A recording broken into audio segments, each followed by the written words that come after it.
Hello friends, आपका एक बार फिर से स्वागत है हमारे चैनल चाय पे चर्चा विद मनमीत में।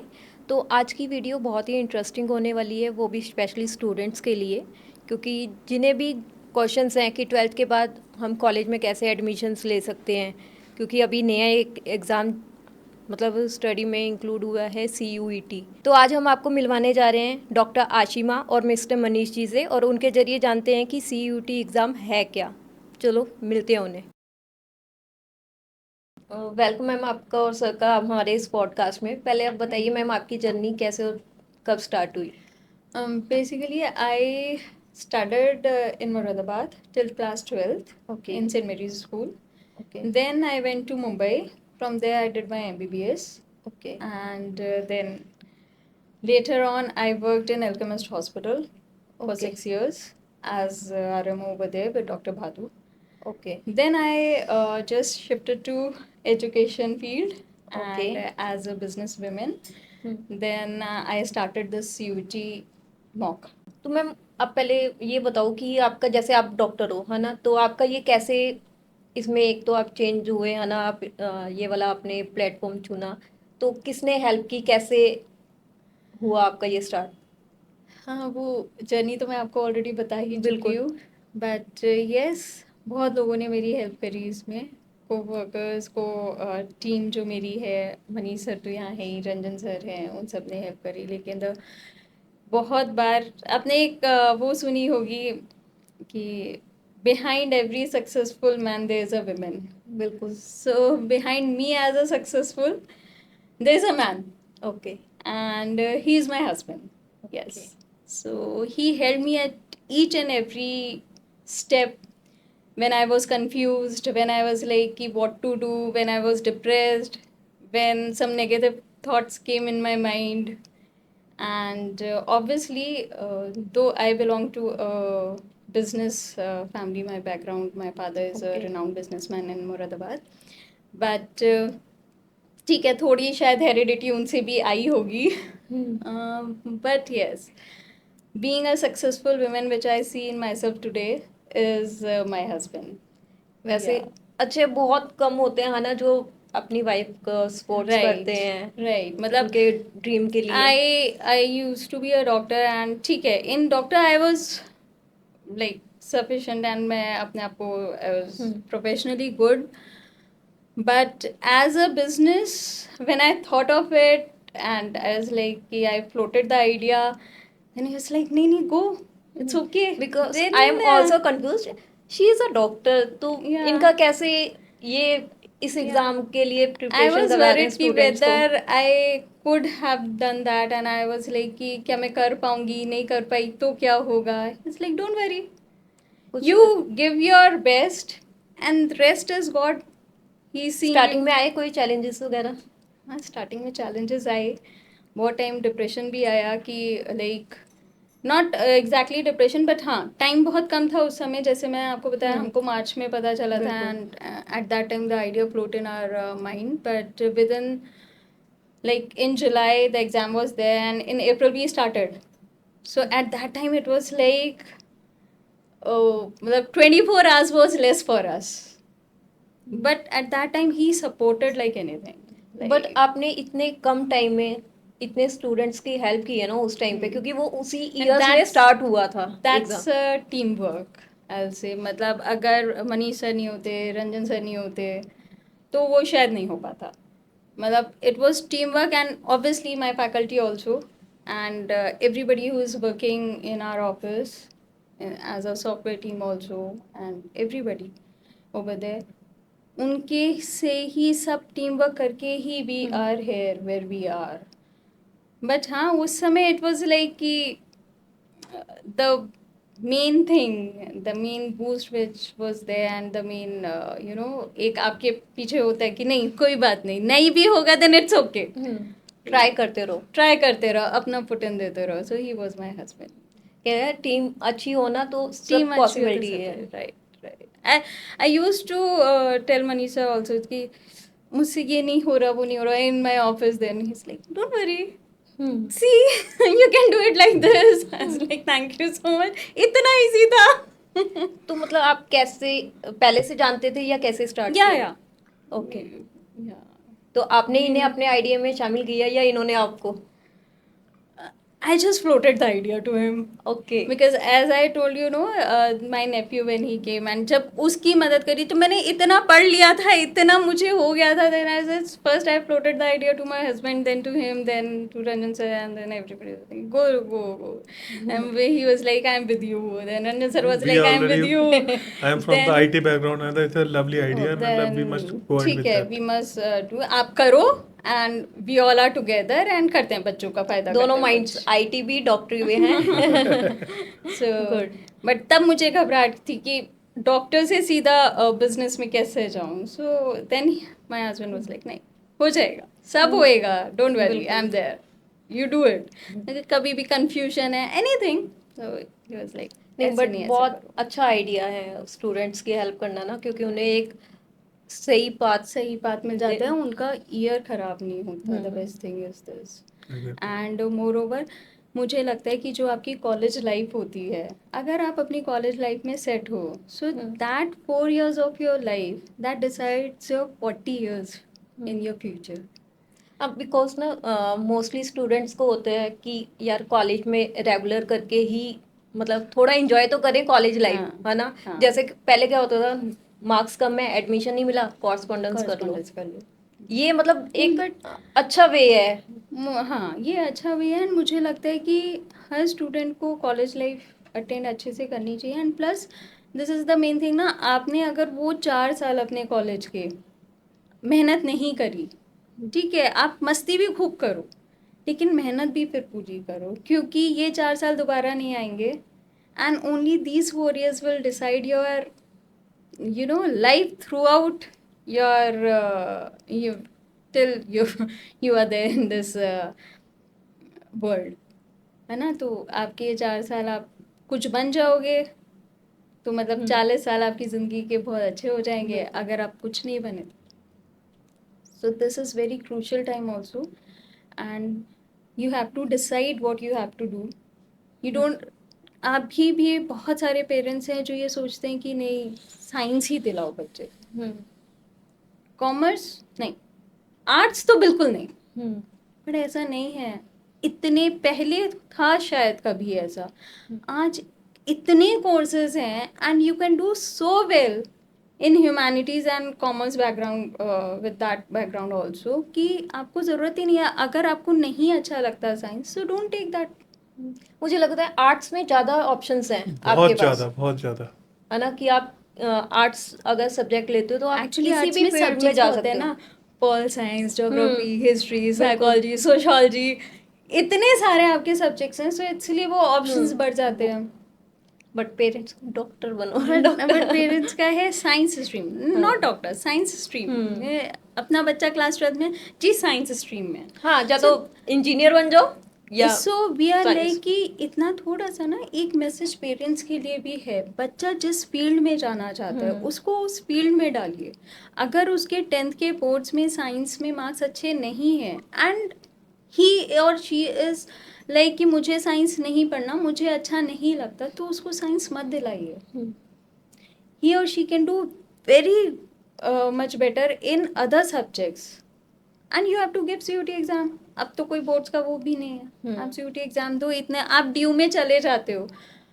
अगर आप ड्यू में चले गए, आपको मतलब you get such lovely packages after that. बिल्कुल। तो इट हार्डली मैटर्स आप साइंस स्ट्रीम से थे कि ह्यूमैनिटीज से थे. बिल्कुल। तो लाइफ तो आपकी सेट हो गई ना. लाइफ 40 years की लाइफ आपकी सेट है. अगर आप साइंस में आपका इंटरेस्ट नहीं है, आपने जैसे तैसे करके आपने मार्क्स ले भी आए, CUT एग्जाम में आपके थोड़े बहुत मार्क्स आ गए और आपको कोई ऐसा सही कॉलेज किसी यूनिवर्सिटी में मिल गया, तो आप rest of your life what will you do. So it was better कि आप ह्यूमैनिटीज़ लेके अच्छे कॉलेज में एडमिशन लेते आ गए. सो इट्स लाइक जो बच्चे का इंटरेस्ट है, बच्चे ने वो लेना चाहिए. Start preparing early. Start prepare for your CUT exam. Don't focus on your boards. Focus mainly on your CUT exam. Boards हो जाएगा अपने आप. This, the parents should also know this and the students should also know. They should be clear with this thing. And once they are clear, they'll get good marks in CUT and they'll get their dream college. Ma'am actually हमारे time पे तो ये नहीं होता था, तो आप बताइए क्या है CUT, है क्या? CUT एग्ज़ाम अभी नया आया है सिंस ईयर 2022. ओके। ओके, अभी कैसे IIT और नीट था कि क्लास 12 के बाद आपने वो एग्ज़ाम देना है for engineering and for doctor for MBBS, but for other courses like BSc, BCom, BBA, for all these courses आपने क्लास 12 के बोर्ड मार्क्स होते थे and you got admission in any university in that. But now you have to clear CUET exam. It's common university entrance test. So after class 12th, every student have to give this exam okay. for getting admission in any good university. Like till now, more than 290 universities are enrolled in CUET exams. So for even for BBA, BCom, BSc, if you want to go to Delhi University, Aligarh University, Banaras University, or say any university, you have to give this exam. Then only you are able to get admission in these universities. Okay, it's like now class 12 board exams marks, they are out. Okay. On the mark sheet basis, you'll not get admission in any university. You'll get admission in any this university through CUET exam. Okay. Yeah. तो ये मतलब मुझे जहाँ तक पता है, हम जैसों को भी नहीं पता, बहुत सारे है ना स्टूडेंट्स होंगे जिन्हें Right. नहीं इस बारे में knowledge. Exactly, there are many students जिनको अभी पता ही नहीं है, even the parents don't know this, and mainly बहुत सारे स्कूल्स में भी अभी दे आर नॉट अवेयर. सो जब स्कूल्स अवेयर नहीं हैं तो ऑब्वियसली स्टूडेंट्स भी अवेयर नहीं होंगे इतना. ओके, सो उसके लिए है कि yes there should be more awareness of CUET exam, कि आपको CUET एग्ज़ाम के लिए पढ़ना है. एंड सबसे पहली चीज़ तो CUET एग्ज़ाम है क्या, बिल्कुल है ना. तो CUET एग्ज़ाम इज फिर मैं आपको बताती हूँ, कॉमन यूनिवर्सिटी एंट्रेंस टेस्ट है जो क्लास 12 के बाद आपको देना कंपलसरी है to get admission in any university. Otherwise you will be wasting 1 year, 1 precious year of your life. बिल्कुल। ओके, तो अभी कौन कौन सी मतलब सिटीज वगैरह में ये हो गए, स्टेट्स वगैरह में है? It's like universities, yes. Like सारे आप कवर करो तो इंडिया की मोर देन 290 प्लस यूनिवर्सिटीज़ इसमें एनरोल हो गई हैं.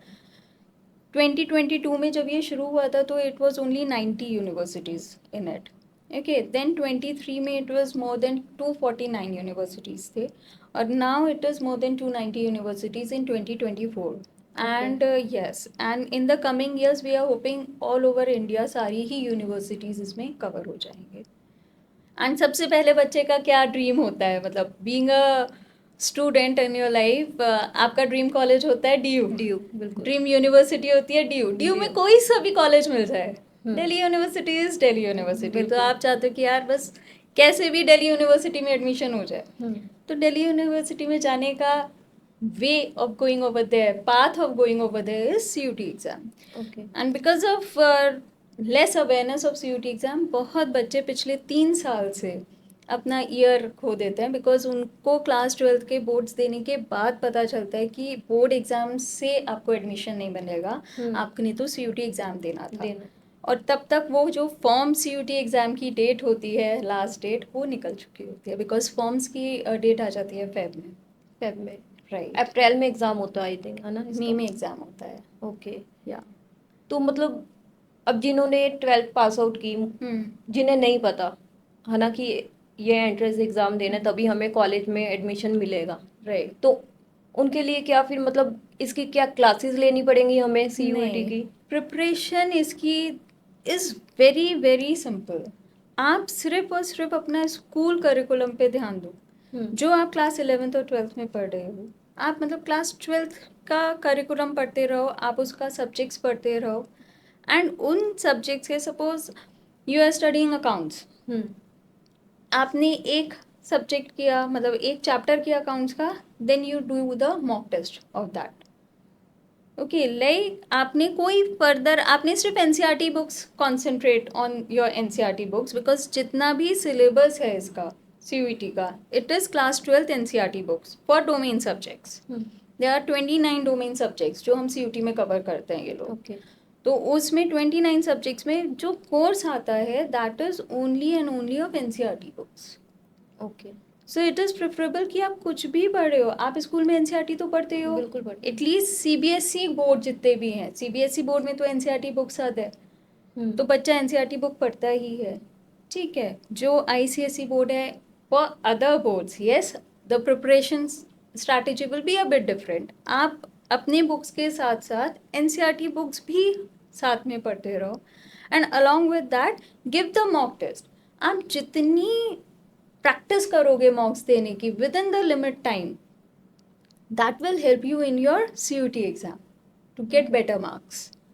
Okay, and if you think कि भाई पहले बोर्ड्स दे लेते हैं उसके बाद तैयारी करते हैं, so that is not the thing. क्योंकि मुझे लगता है बहुत सारे स्कूल्स भी इस चीज को लेके अवेयर नहीं है, ना नहीं वो है। अपने स्टूडेंट्स को बताते हैं इन नहीं, सब के एक्चुअली बारे दे में। Are not aware. स्कूल्स जो अवेयर हैं वो तो बता देते हैं अपने स्टूडेंट्स को, बट बहुत सारी जगहों पे अभी भी the schools are only not aware कि CUT एग्ज़ाम करके भी कुछ है, ताकि वो अपने स्टूडेंट्स को गाइड कर पाएं कि आप साथ के साथ CUT की तैयारी करते रहो, हम्म, ठीक है।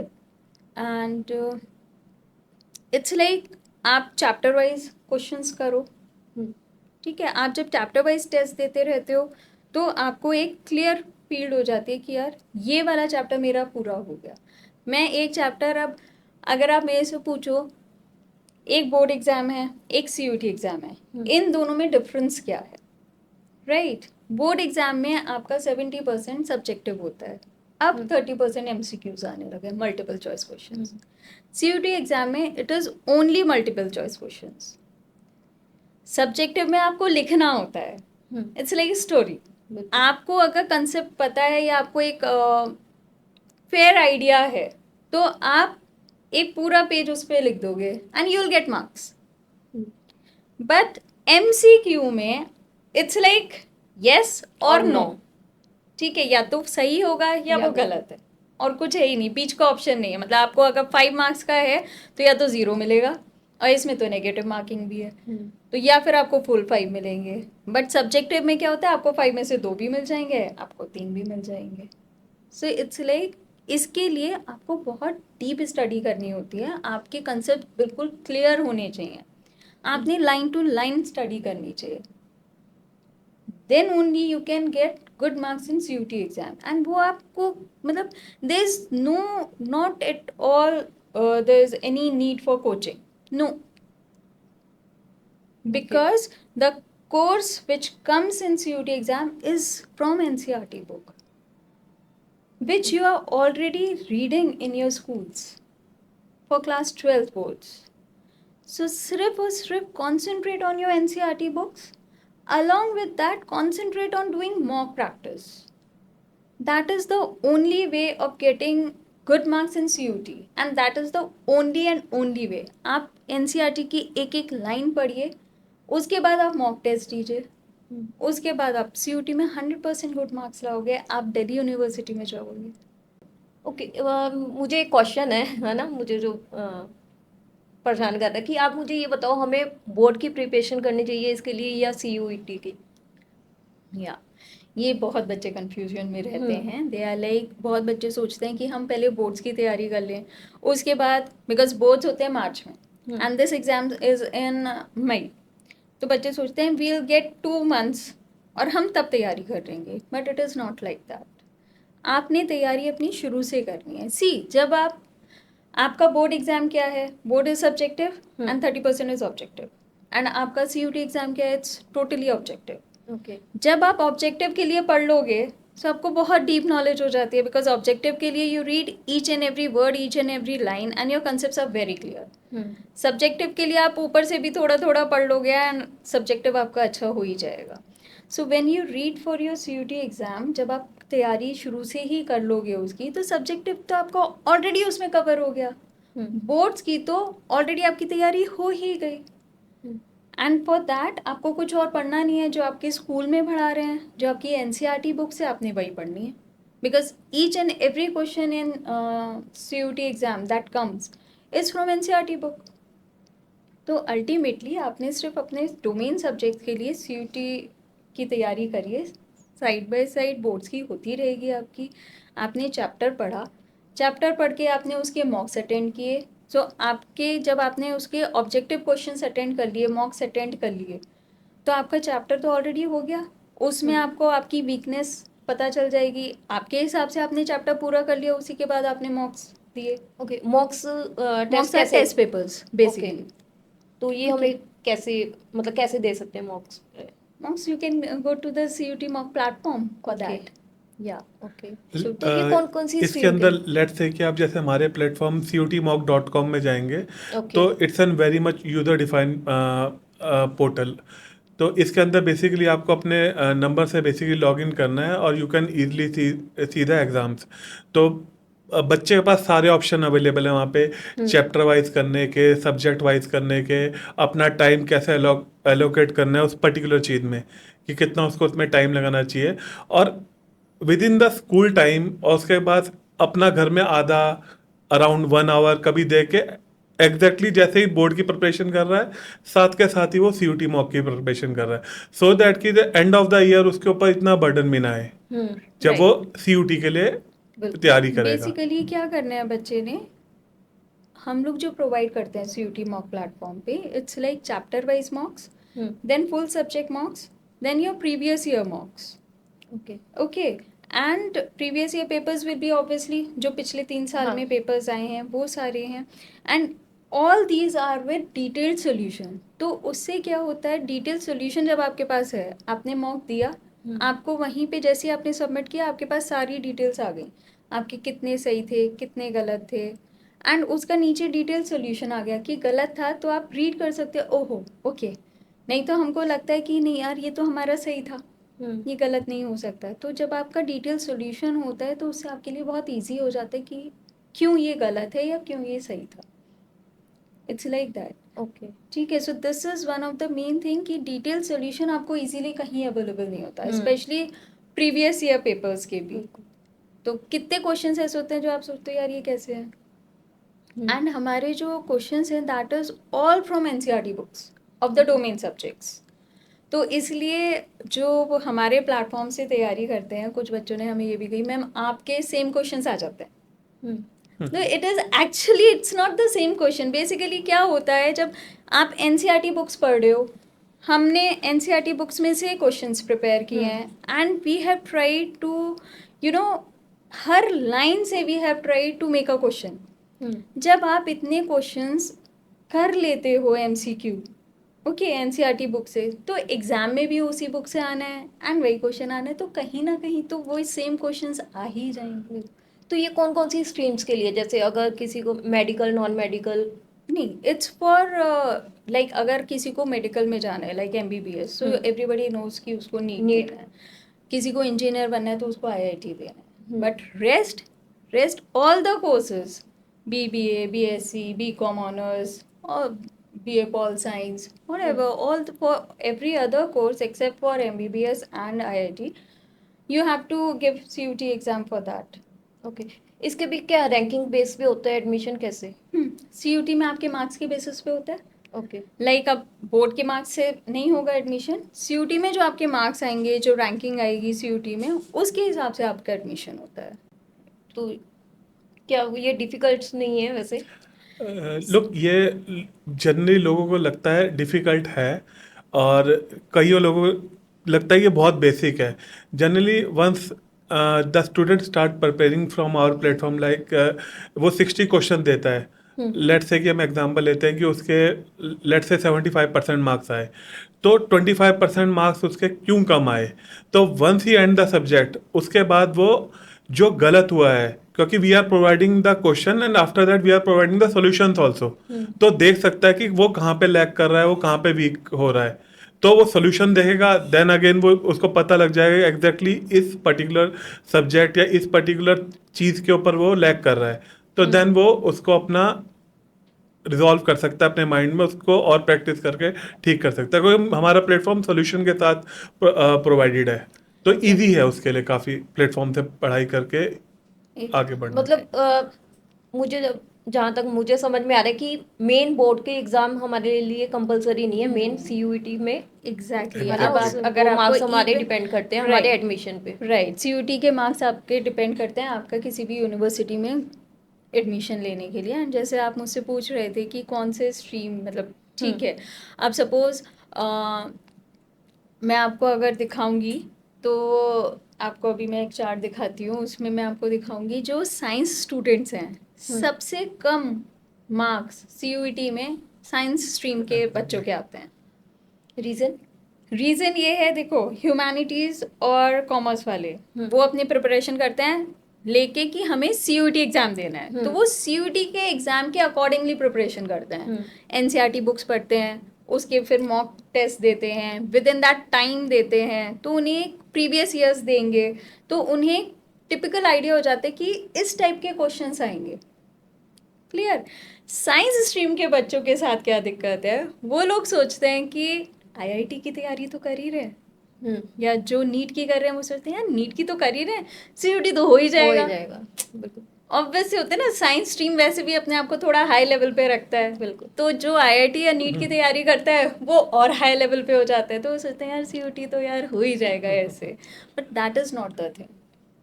प्रॉब्लम वहीं आती है बिकॉज वो लोग नीट और आईआईटी के पढ़ रहे हैं।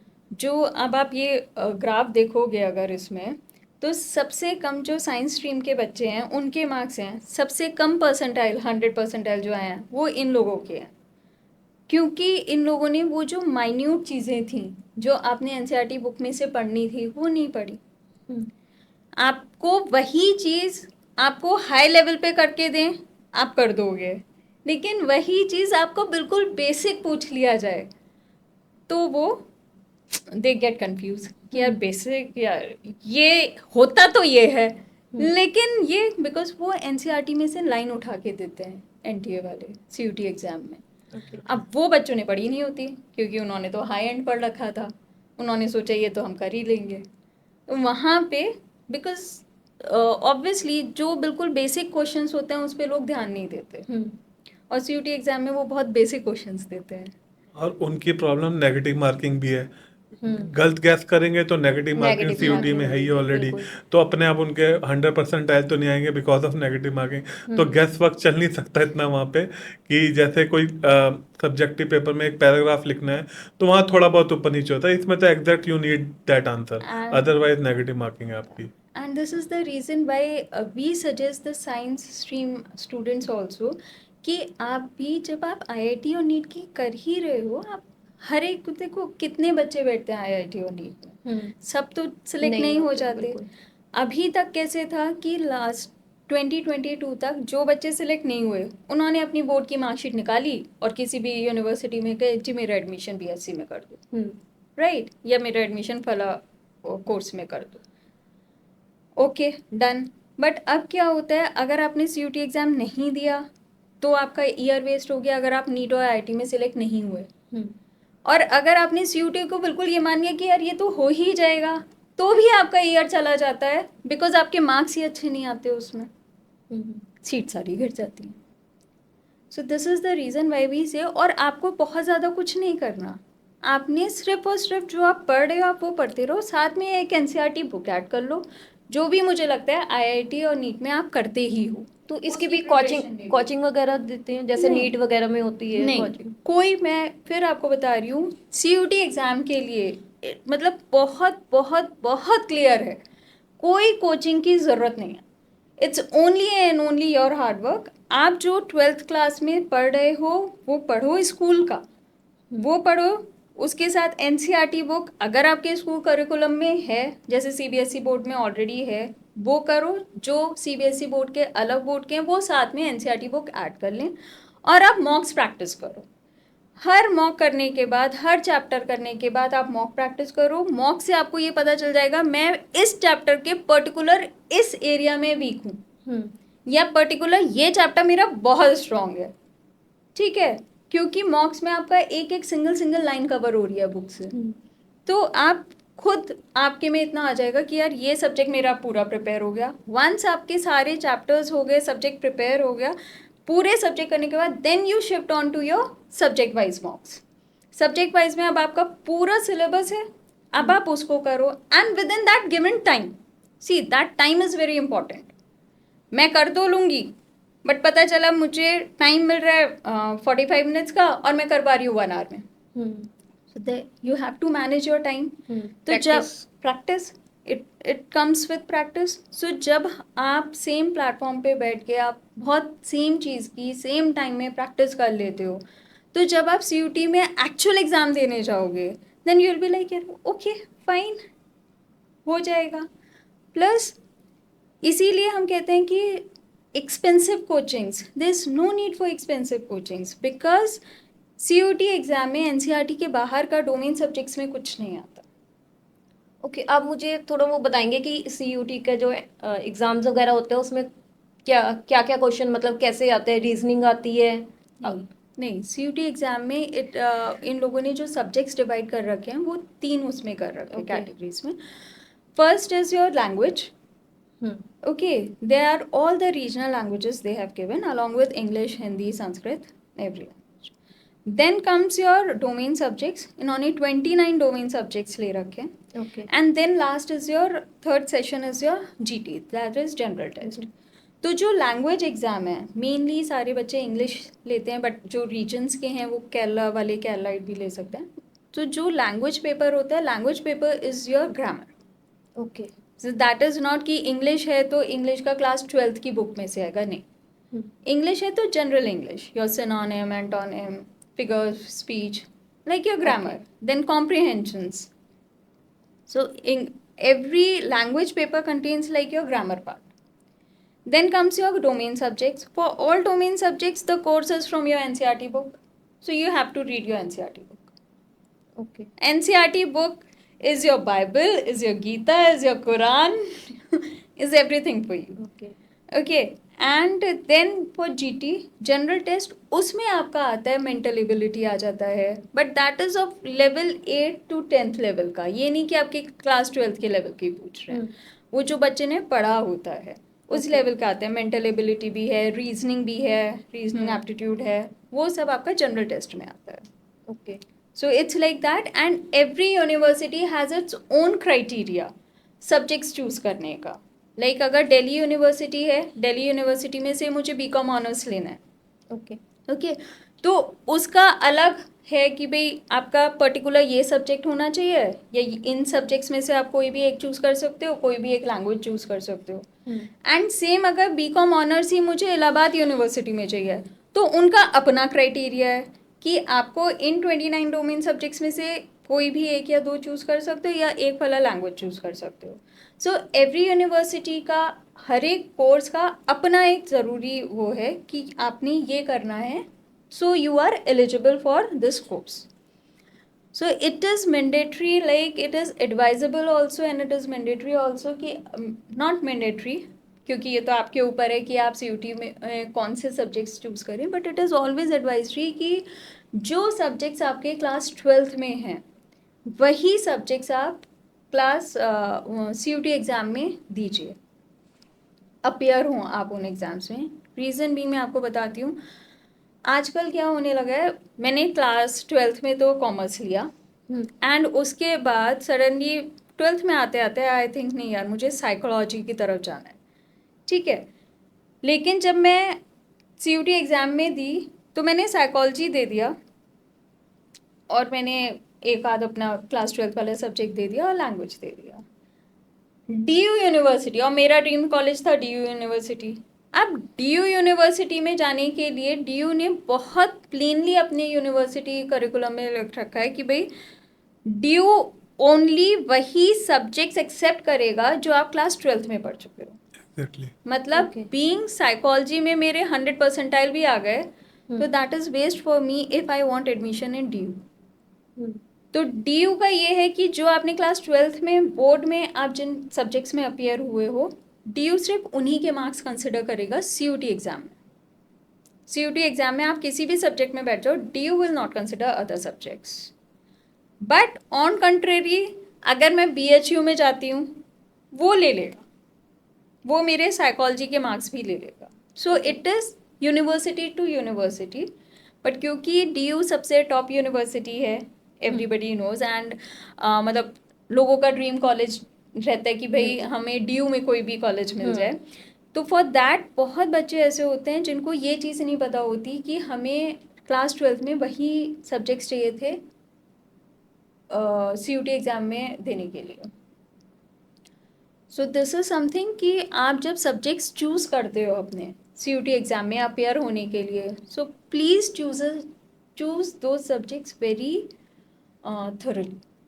मतलब हम अपने हिसाब से सब्जेक्ट चूज करके CUET का एग्जाम दे सकते हैं. हाँ, CUT में तो 29 सब्जेक्ट्स हैं, डोमेन सब्जेक्ट्स. आप 29 तो आपने नहीं पढ़े yes, हैं. बिल्कुल. जनरली क्या होता है, लोग 5 सब्जेक्ट देते हैं. 3 जनरली जो उन्होंने क्लास 12th के पढ़े होते हैं, एंड 1 लैंग्वेज लेते हैं, and then 5th is your general test. अभी तक लास्ट 3 इयर्स का जो हमने पैटर्न देखा है वो यही है, and that is more than enough. Because जो कोर्स आपको चाहिए उसमें मैक्सिमम 3 डोमेन से ज़्यादा किसी कोर्स में आपको रिक्वायर्ड नहीं होता. किसी में तो सिर्फ इंग्लिश और GT चाहिए होता है. दिल्ली यूनिवर्सिटी में GT बहुत कम कोर्सेज में चाहिए. इलाहाबाद में GT कंपलसरी था first year. So it's like आपको पहले डिसाइड होना चाहिए आप कौन सी यूनिवर्सिटी चाहते हो, आप कौन सा कोर्स चाहते हो. तो इट इज़ एडवाइजेबल कि आपने जो क्लास 12th के लिए तो आपने पढ़ा ही है ना वो सारे subjects. So why not to give दो सब्जेक्ट एग्जाम. बहुत बच्चे होते हैं वो पूछते हैं मैम अकाउंट्स है, चलो अकाउंट्स बिजनेस इको, मेरा इको बहुत अच्छा नहीं है और मुझे इको ऑनर्स करना भी नहीं है, तो फिर मैं अकाउंट्स और बिजनेस का ही दे देता हूँ. इको क्यों लेना है CUT में, क्यों अपियर करना है. It's not like that. I tell them तुमने क्लास 12th का किया, एक बोर्ड एग्जाम दिया, तुमने अभी तक CUT की तैयारी भी करी है, तो बैठ जाओ. अगर तुम्हारे कोर्स में नीड नहीं भी है, अगर तुम कोई और कोर्स कह रहे हो और उसमें दे आर जस्ट 2 सब्जेक्ट्स चाहिए तुम्हें, 2 डोमेन सब्जेक्ट्स, माइट भी तुम्हारे अकाउंट्स और इकोनॉमिक्स में ही बढ़िया आ जाए marks. Because it will not से कि आपका इकोनॉमिक्स में कम आ गया और आपको सिर्फ 2 सब्जेक्ट चाहिए थे तो वो आपका इकोनॉमिक्स नहीं उठाएगा. Automatically it will take best of 2. तो अगर आपके अकाउंट्स और बिजनेस में अच्छा है तो वो दोनों ले लेगा, आपके अकाउंट्स और इकोनॉमिक्स में अच्छा है तो वो ले लेगा. तो आप तो बेनिफिट ही हो ना, आपको बेनिफिट ही है, आपका लॉस तो कहीं हुआ नहीं. जिसमें बढ़िया आ गया वो ले लिया उसने. तो मतलब ये क्यों स्टार्ट हुआ? पहले तो हम है ना 12th के एग्जाम दे के जो भी परसेंटेज है उसी हिसाब से हम मैं बताती हूँ एडमिशन ले लेते थे. एक्चुअली हुआ क्या था, ट्रांसपेरेंसी की वजह से ये स्टार्ट हुआ CUT 2022 में. क्या होता था, लाइक आप देखो केरल बोर्ड में अलग उसकी पढ़ाई है, UP बोर्ड की अलग है, ICSE की अलग है, CBSE की अलग है. CBSE वाले कहते हैं हमारी इजी है, ICSE वाले कहते हैं CBSE की इजी है, हमारी टफ है. UP बोर्ड कहते हैं हमारी उनसे भी टफ है. सो आपस में बोर्ड्स का ये हो रहा था कि भाई हमारी टफ है, हमारी टफ है. So there was no transparency. अब UP बोर्ड के बच्चे को 70% मार्क्स मिलते हैं, वो कहते हैं कि हमारे तो मार्क्स ही इतने मिलते हैं, इससे ज़्यादा तो हमें मिलते ही नहीं है, कितना भी अच्छा लिख लो. अगर मैं CBSE बोर्ड में होता तो मुझे अच्छे मार्क्स मिल जाते. तो उनको कुछ सब बोर्ड्स का आपस में ये हो रहा था कि हमारा वो ये है इसलिए नहीं मिल रहा, तो एक कॉमन एग्ज़ाम बना दिया, कॉमन प्लेटफॉर्म बना दिया, सो दैट सब बच्चों के लिए इक्वल एग्ज़ाम है. अब आप चाहे UP बोर्ड से हो, चाहे CBSE से हो, चाहे ICSE से हो, इट डजेंट मैटर. आपके बोर्ड में 60% है, आपके 90% है, इट डजेंट मैटर. आपने तो कॉमन यूनिवर्सिटी एग्ज़ाम दिया, उसमें जितने मार्क्स आ गए, क्योंकि वो तो अब सबके लिए इक्वल है. अब आप ये तो नहीं कह सकते कि उसने ज़्यादा पढ़ा या मैंने ज़्यादा पढ़ा. आप ही कह रहे थे ना अलग अलग है. आपने एक कॉमन एग्ज़ाम दिया है, अब कॉमन एग्ज़ाम में जिसके बढ़िया मार्क्स आ गए उसको बढ़िया यूनिवर्सिटी मिलेगी, बढ़िया कॉलेज मिलेगा. मतलब उसकी वैल्यू ही नहीं रही हमारे 12th के एग्जाम जो मार्क्स या उसकी वैल्यू नहीं रही. बट ये बहुत अच्छा हो गया, एक ट्रांसपेरेंट प्लेटफॉर्म आ गया सबके लिए. सबको मतलब इक्वल मेहनत करनी है. इक्वल मेहनत करनी है. तो कोई ये नहीं कह सकता कि मेरा बोर्ड ऐसा, मेरा बोर्ड ऐसा. सब now it's a transparent for everybody. आप आओ, आप वो एग्ज़ाम दो एंड आप एडमिशन ले. इसलिए ये शुरू हुआ था. Okay. And I guess this is better.